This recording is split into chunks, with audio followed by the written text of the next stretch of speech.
বৃষ্টি দেখে তো আমার সোনা খুব খুশি। দেখতে দেখতে আমার বাবু 1 বছরের হয়ে গেল। কালকে ছিল আমার বাবুটার 1 বছরের জন্মদিন। আর 1 বছর আগেও ঠিক এইভাবে বৃষ্টি হয়েছিল। কেরালায় তো বর্ষা পড়েই গেল। 15 দিন একটানা বৃষ্টি হয়েছে। আর ট্রেন তো বন্ধ করেই দিয়েছিল। ওর পাপা তার আগেই চলে গিয়েছিল বলে তাই আমরা আসতে পারলাম, নাহলে তো আসতেই পারতাম না। সোনা মায়েরও অনেকদিন স্কুল ছুটি হয়ে যেত। আমরা ঠিক সময়েই চলে এসেছি। খালি রাতে বৃষ্টি হয়েছিল। রাত 10টা থেকে সকাল অবধি বৃষ্টি হয়েছিল।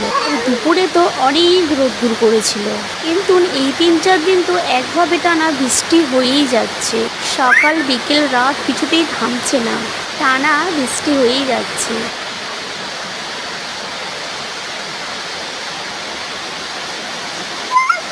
কেরালাতে এত বৃষ্টি হয় বলেই এখানকার গাছগুলো রূপই আলাদা।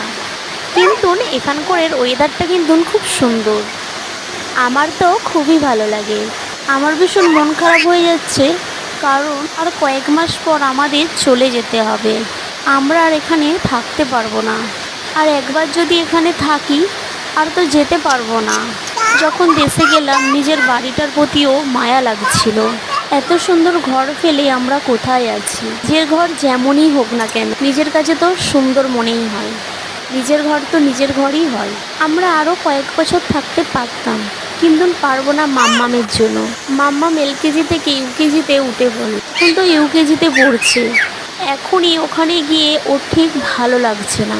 আর এখানে এসে তো স্কুল পড়াশোনা ঠিকই করছে। অনেক সকালবেলা উঠছে, 8টা বাজলে গাড়ি আসছে, 8টার সময় স্কুলও যাচ্ছে। এখানে যদি বাংলা ভাষা হতো তাহলে প্রবলেম ছিল না। এখানে তো মালয়াম ভাষা। যতই ইংলিশ মিডিয়ামে পড়ায় না কেন, কিন্তু একটা বই আছে মালয়াম।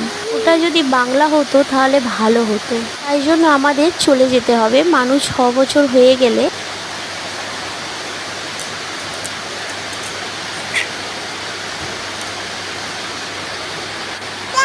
বোনই স্কুলে যেত একসাথে। দুজন দুজনকে খুব মিস করবে।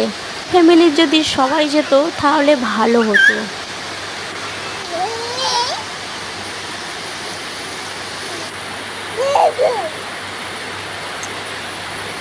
তবে মাঝে মাঝে আসবো আমরা। তবে মা বাবা আছে, দাদা দিদি আছে, ভাই আছে, আর একটা ছোট জা আছে। আমার সোনা বাবার